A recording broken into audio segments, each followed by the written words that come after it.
Deputy Chief Minister Nemcha Kipgen maintained that the buffer zones may need to continue in areas where the wounds of violence remain deep, adding that healing takes time and safety must be the first priority. In an interview to the with the Hindu, she said that the answer for whether buffer zones are needed or not will be yes or no. She also said that she respects the emotions of those people who protested against her in joining the new government. She said that the decision was taken in good faith and with a sense of long-term responsibility, not personal ambition. Nemcha also said that leadership sometimes requires stepping into difficult spaces rather than remaining outside them.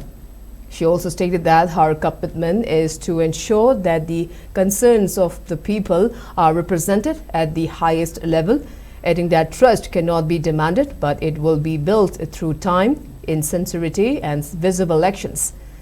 The new Deputy Chief Minister also emphasized regarding bringing peace and normalcy in the state.